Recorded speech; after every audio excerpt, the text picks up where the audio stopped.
Sí, tengo varias preguntas. Mi nombre es Mari Reyes. Soy Y yo tengo otras, pero comience ella. Así que... Mari. Adelante, Mari. Sí, cuando usted habló de la espiritualidad pluriforme que quiere Jesús, dijo que hay espiritualidades que tienen mucho que enseñarnos. Otras espiritualidades que no, o sea, que no son cristianos como nosotros. Dice, porque el Espíritu sopla donde menos imaginamos. ¿Cómo que el Espíritu sopla? Yo entiendo que el Espíritu es para aquellos que somos cristianos y que nosotros somos el vehículo que Jesús usa para llegar a los demás y compartir entonces ese Espíritu cuando ellos lo aceptan, porque es voluntario de cada persona aceptarlo o no. ¿Podría explicar un Mari, poco más acerca de eso? ¿No tenías otra pregunta más fácil? Mira, te voy a explicar cómo lo entiendo yo. A veces el Señor a veces el Espíritu da sorpresas. Una vez viene una persona y le pregunta a Jesús, Señor, ¿quién es mi prójimo? ¿Recuerdas? Entonces el Señor le dice, ya Harold dijo que lo mío no son las definiciones, les voy a contar una historia. Un hombre venía, iba hacia Jerusalén, de Jericó, lo golpearon, pasó el que tenía el espíritu, se suponía que era el de la religión, siguió derecho, pasó el levita, iba muy de afán. Entonces el Señor trae el ejemplo de un pagano, un samaritano, mira, para enseñar humanidad. Ese samaritano dio una lección que aunque él no fuera una persona convertida, el Espíritu en su soberanía, en eso consiste la soberanía del Espíritu, que el Espíritu sopla más allá de las fronteras de mi iglesia. Entonces Jesús al final dice, ¿quién de estos actuó como mi Padre quiere?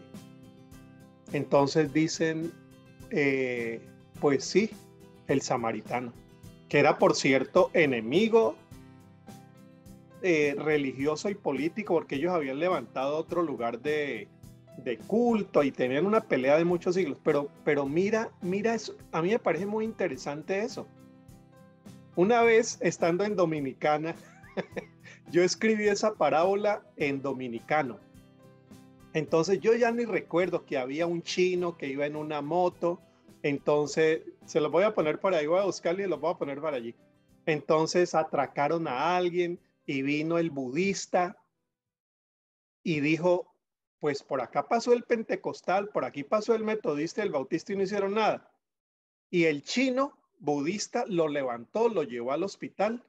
Pero yo digo todo eso en términos dominicanos que me enseñaron allá ustedes. El budista, si actuó con humanidad, algo de Dios había respirando en él. Algo de imagen de Dios es lo que yo quiero decir, ¿ves? No de conversión cristiana, sino de creación.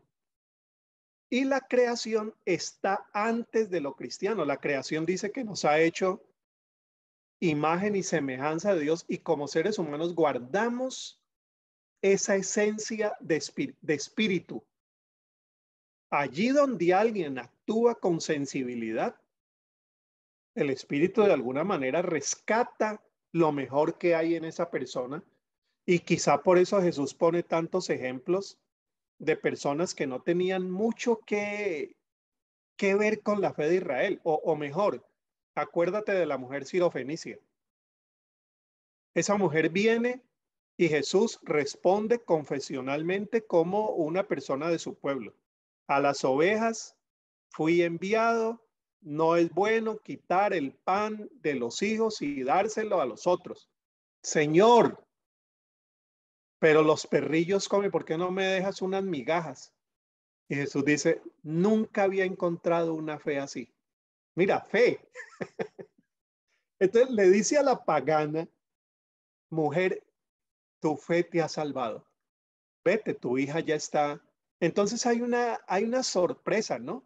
No intento aquí tampoco convencerte, sino mostrarte cómo yo voy encontrando en los evangelios esas formas que a mí me ayudan a decir, hay un privilegio para mi iglesia gozar de tanta comprensión del Espíritu, pero gracias a Dios el Espíritu no se quedó en mi iglesia, porque si no, ¿qué hubiera sido del mundo?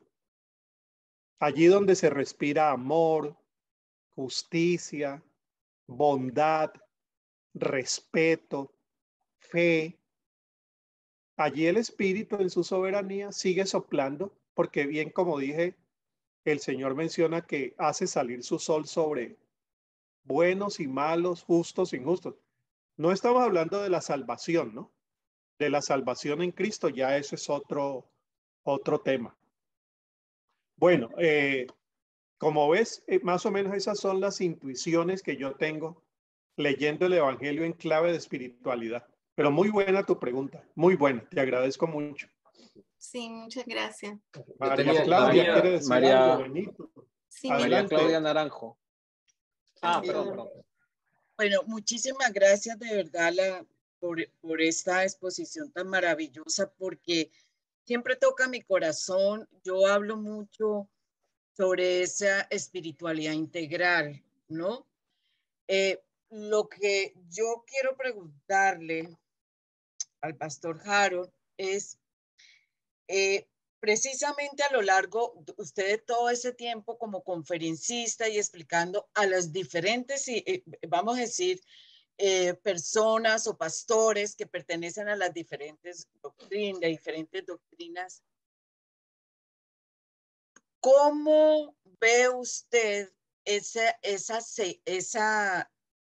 podemos decir, esa división donde qué ocurre cuando hay una preparación pastoral y se olvida o no se integra dentro de esa preparación realmente en que los pastores se comprenda de lo que es tan importante la ayuda comunitaria, de qué estás rodeada, qué personas te rodean y cómo tú puedes dar lo mejor de sí, por qué se sesga eso.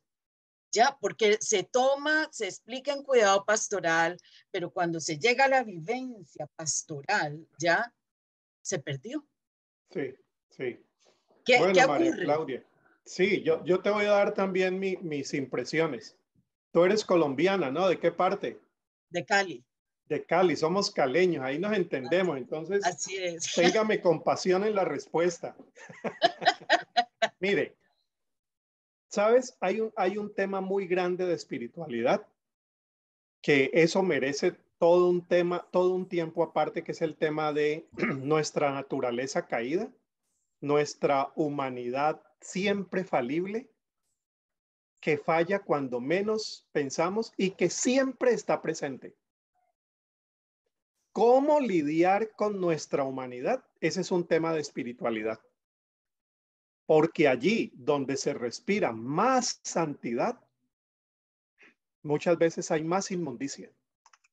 Y eso obedece, allí los psicólogos nos ayudan mucho a entender esa dinámica diabólica que a veces se da, que en los espacios más santos se produce lo más inmundo. ¿Por qué eso? A los que les gusta la psicología, a mí me parece que Carl Jung fue el que mejor se aproximó a eso hablando de la sombra, esa sombra que siempre nos acompaña. Miren, por ejemplo, el caso de la Iglesia Católica. ¿Cómo es posible que en una de las instituciones donde más se habla de santidad, donde más se respira incienso, pasen los casos miserables de pedofilia que ya estamos sabiendo todos? ¿Cómo es posible eso? ¿Cómo es posible que en comunidades evangélicas se esté dando tanto abuso y se esconda? Mira, es la realidad humana. Entonces, hablar de espiritualidad no nos puede llevar, que fue la espiritualidad de Jesús. La espiritualidad de Jesús no fue llevar a los discípulos a una completa perfección para que al final de los 3 años fueran impecables, completos. No, no, no, Jesús no esperó eso, porque la naturaleza humana siempre mantiene esa realidad de naturaleza imperfecta. siempre está lo que Pablo dice. Quiero hacer el bien que sé que debo, pero hago el mal que sé que no debo. ¿Cómo luchar con esa realidad? Ese es un tema de la espiritualidad, porque la espiritualidad no busca seres humanos perfectos, sino seres humanos más humanos, que saben luchar con su humanidad y construir a partir de ella siempre algo mejor. Por eso yo decía, María Claudia, es aspiracional. Entonces en la iglesia, cuando entramos en el Segundo Testamento, en el Nuevo Testamento, Pablo dice, les voy a mostrar esto de la humanidad y se las voy a mostrar conmigo mismo. No logro hacer lo que quiero y tengo esa lucha. Y ahora se las voy a mostrar con Corinto. Ahí hay unos que se muerden unos a otros. Y ahí hay unos que no son espirituales, son niños en Cristo. ¿Recuerdas Corintios 3?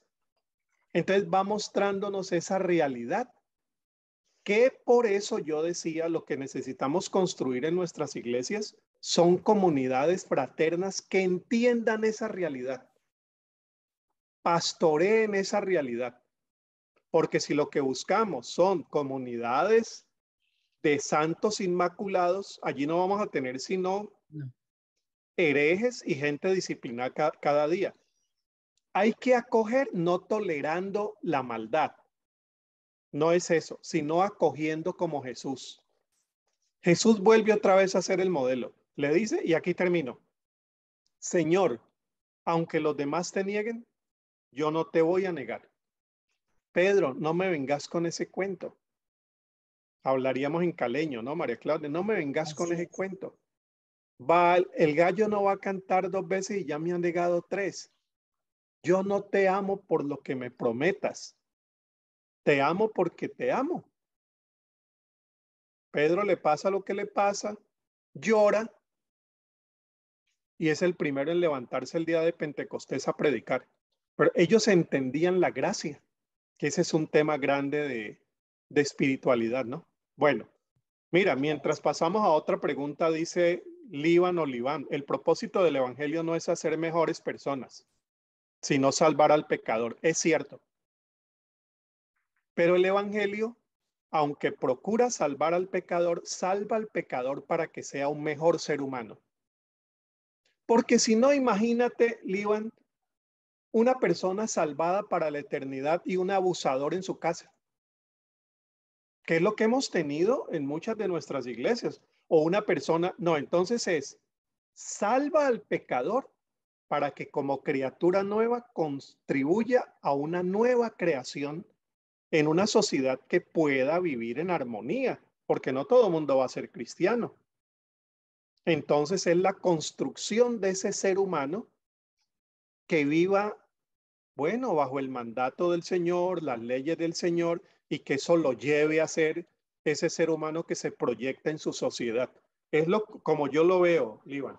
Sí, no, yo estoy de acuerdo con usted. Lo que nosotros creemos que, independiente de cuál sea nuestra profesión o denominación, es que todo parte con el Evangelio. Es decir, Efesios 2, 8 en adelante, somos salvos en Cristo, pero sigue diciendo, ¿no? La parte que usted dice, creados en Cristo Jesús para buenas obras. Creados, ahí está la conexión con la creación. No estoy en contra de la segunda parte, pero muchas veces nosotros ponemos la primera parte y dejamos la segunda parte.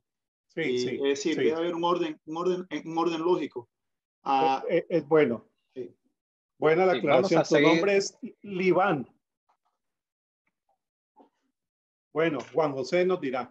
Sigamos la secuencia, así respetamos a quienes están. Benito Matos. Saludos, bendiciones a todos. Tengo una pregunta compuesta, si se puede hacer. Los 3 ejemplos que nos diste de espiritualidad en la Biblia, me parece, y creo que esa es la pregunta, si es la percepción correcta que tengo. Cuando extrapolamos esas experiencias espirituales religiosas con los señores del templo, con esta espiritualidad nacionalista y esta espiritualidad que juzga, que nace los discípulos, veo que pueden nacer dentro de nuestros propios sistemas, de nuestros propios sistemas eclesiásticos y de nuestras propias formación, de nuestro propio discipulado, porque es el mismo argumento que tal vez tendría un cristiano hoy día. Yo soy mejor que tú, yo pertenezco, Sí. yo soy de tal denominación, tú no, yo voy a la iglesia todos los días, yo no, yo tengo el espíritu, tú no. Y entonces, cuando tocabas el tema de la espiritualidad nacionalista, pues también creo que nos compete porque como que también tenemos esa tendencia de que como que nos encajonamos y nos vemos mejor que otra persona. ¿Esa percepción es correcta, Harold? Sí, Benito, claro, claro, la estás haciendo muy bien, la estás haciendo muy bien. No agregaría más, sino respaldaría esas formas como estás haciendo las equivalencias. Y agrego algo más, Benito. El problema es que si nosotros no atendemos estos temas, mira cómo yo relaciono esto con la evangelización y la misión.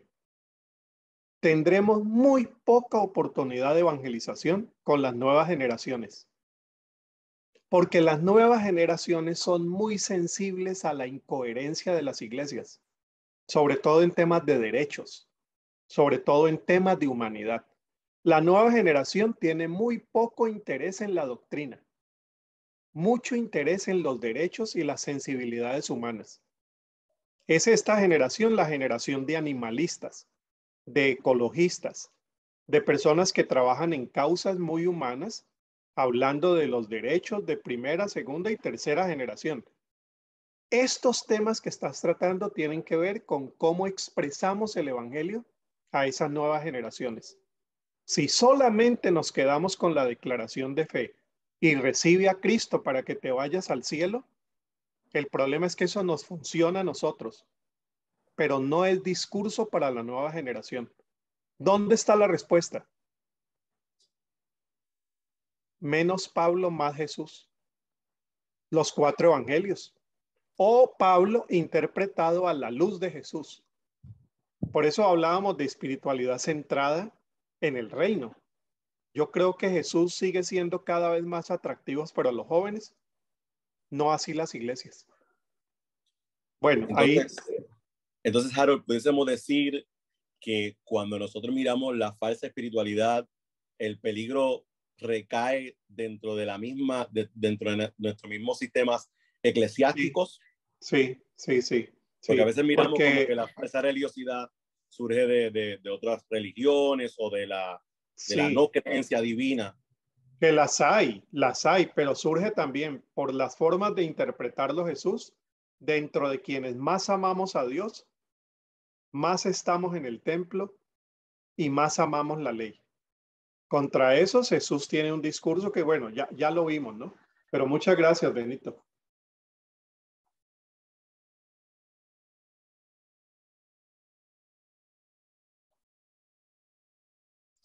Perdón, estamos con Cruz. Sí, dale. Así. Cruz, sí. Muchas gracias. Harold, me encantó mucho la frase que dijo, dígame cómo es su espiritualidad y le diré cuál es su hermenéutica, cuál es su interpretación bíblica, que no solamente sirve para todos, ¿verdad? Porque todos tenemos interpretaciones bíblicas, pero me gustaría escuchar consejos de cómo usted qué consejo le daría a los pastores o a las personas, ¿verdad?, que van al púlpito a hablar y separar eso, separar su espiritualidad quizás sensacionalista o nacionalista y cuando va entonces a hablarle entonces a la iglesia o a la gente.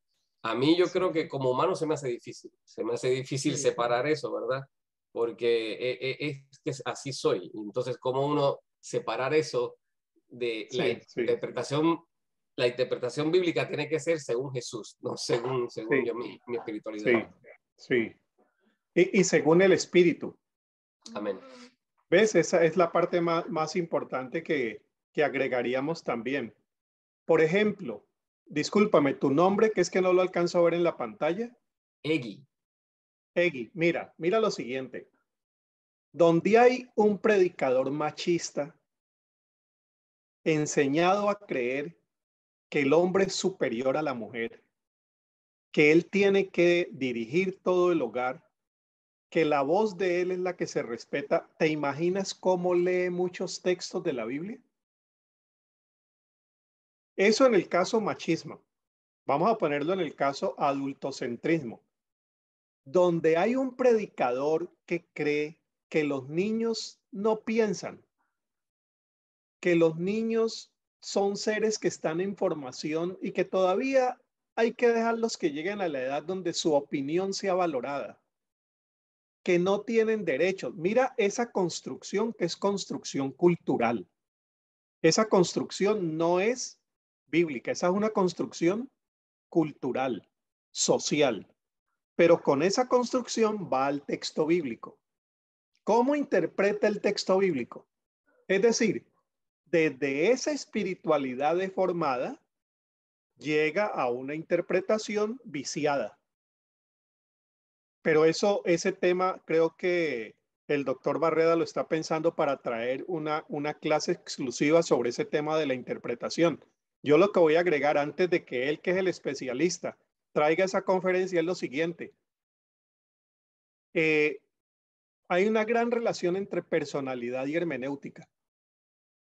El doctor Jorge Maldonado, seguramente ustedes han leído algo de él, uno de los pastoralistas evangélicos más reconocidos, psicólogo, él decía, Harold, me decía una vez en Cali, Harold, cuando una persona viene y me dice, hermano Jorge, ¿qué es lo que quiere decir este texto? Yo primero le digo, para usted, ¿qué quiere decir? Porque la forma como me interpreta el texto me está dando señales de su personalidad. Personalidades rígidas interpretan el texto de manera rígida. Y personalidades rígidas, ¿cómo se ablandan? Es un tema de espiritualidad. El machista deje de vivir con los patrones que aprendió en la casa y aprenda patrones del espíritu. ¿Eso cómo se llama? Conversión.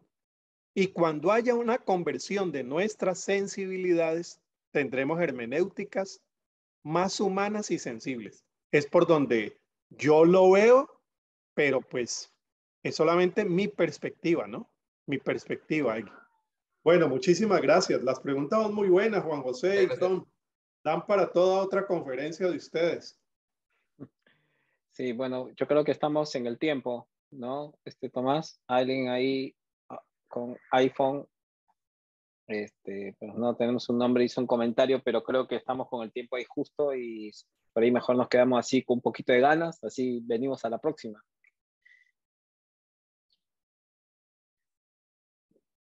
Tomás, entonces Sí, lo dejo. sí, estoy de acuerdo y mira, por eso animo que estos espacios que son abiertos no es como un requisito, es adicional a lo que estamos compartiendo en Iglesia Floreciente y también en algunos de los otros espacios. En Miami es la incubadora, pero que sea de bendición, ¿no? No de carga, sino de más insumos para ir creciendo, para ir profundizando nuestra fe, nuestro pastoral en las comunidades, y creo que hemos comenzado bien.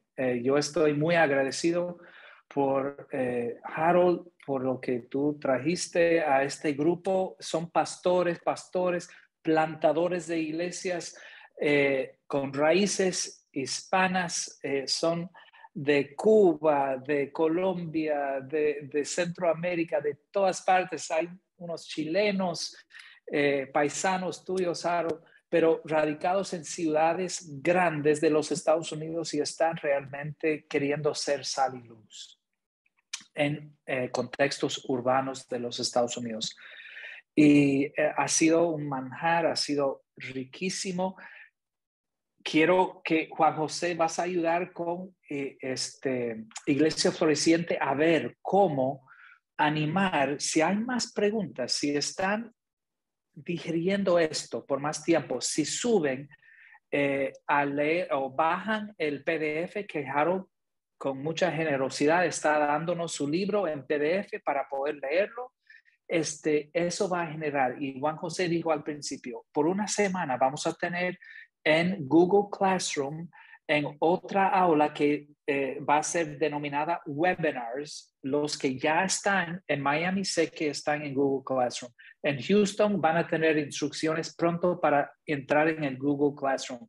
Y cuando ya están inscritos para entrar, van a poder seleccionar webinars y ahí va a estar el video de la grabación, la presentación de Harold en PDF, el artículo en PDF del libro de Harold y una aula de foro electrónico donde vamos a poder seguir por una semana haciendo comentarios, preguntas y Dios mediante Juan José y tal vez Harold puede responder si hacemos llegar alguna de esas preguntas.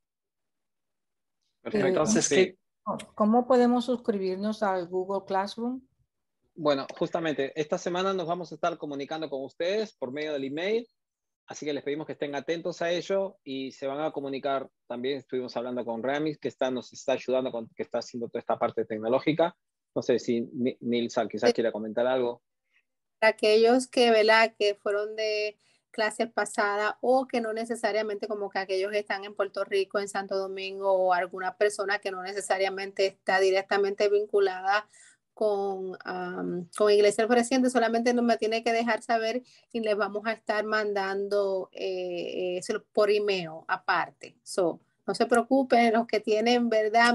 Voy a poner mi email en el chat para aquellos que, ¿verdad?, no me conocen y me hacen saber su información si piensan que no la tengo y entonces así puedo facilitarle.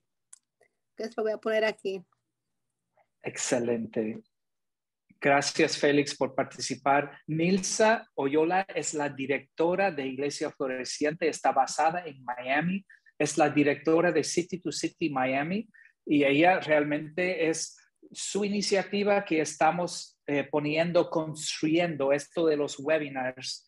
Y gracias, Nilsa, por querer tener estos espacios adicionales a las clases de la incubadora de Iglesia Floreciente, porque va a ser otro campo donde podemos jugar, donde podemos conocernos, donde podemos aportar ideas y aprender juntos en el camino de Jesús. Amén. Gracias. Queremos compartirles solamente el anuncio, después les va a ir llegando. Bueno, acá tenemos el libro de Harold, no sé si ustedes lo pueden ver ahora, es el material que ustedes van a recibir, que él donó para que todos puedan leer. ¿Lo pueden ver? No, Sí. tú tienes arriba el webinar próximo, no el libro de Harold. Ok, es eso entonces. Bueno, ahora después les muestro lo del libro, ustedes lo van a ver en el aula, perdónenme. Bueno, este es el próximo webinar, estoy yo, así que queda como que uno, pero bueno, coincide con esto, que vamos a tratar un poco de la historia y teologías de las iglesias hispano y latinoamericanas. Así que será introductorio también, algo muy sencillo. Es un campo que me interesó muchísimo en lo que fue mi licenciatura. Después yo me especialicé en el campo de Sagradas Escrituras. Pero bueno, un poco para compartir la historia de nuestras iglesias, de cómo llegamos hasta este pensamiento y poder compartir con ellos también un poco, explicarnos. Lo estamos trabajando desde la espiritualidad y ahora pensar un poco desde lo que es la historia de nuestras teologías y los aportes que tienen aparte de ellas, para nosotros poder también seguir con esto que nos decía Tomás, de ministerios en las ciudades donde Dios nos ha puesto. Así que bueno, nada, era compartirles esto. Será el miércoles 27 de abril, ¿no, Tomás? Sí, correcto. La misma hora en ambos sitios, en Miami, Nueva York, Boston, tanto como en Houston. Y otros sitios solamente tienen que buscar en su iPhone el reloj y buscar la hora que publicamos y comparar con donde esté, porque hay algunos que están fuera de Eastern Time, de Central Time en Estados Unidos, por ejemplo. Pero bueno, gracias a todos por apartar este tiempo y Harold por el tiempo valioso de enseñarnos y guiarnos en este tema tan importante. A ustedes muchísimas gracias y ha sido un placer. Les felicito por la iniciativa y muchas bendiciones para su ministerio. Amén. Un abrazo a todas, a todos. Bueno, nos estamos viendo el 27 de abril. Nos volvemos a encontrar. Tengan bendiciones por sus emails, por los WhatsApp. Bye bye, Nilsa. Bendiciones. Bye, Tomás. Bendiciones. Gracias. Buenas Bye, noches a todos. Narciso. Un abrazo. Bye, Daniel. Bye, Bendiciones. primo. Bendiciones. Nos vemos el sábado, Montas. Nos vemos el sábado. El sábado nos vemos. Bendiciones. Bendiciones a todos. Bendiciones. Amén. Bendiciones. Chao, Lisette, Tanel, nos vemos. Lisette, Tanel, miren al frente que están manejando ahí, no se vayan. Él está manejando. Ah, bueno, no, él está mirando la cámara también. Así que tenemos que ser buenos ciudadanos. Sí, por favor. Un abrazo a todos. Nos vemos pronto para los que están en Nueva York. Chao.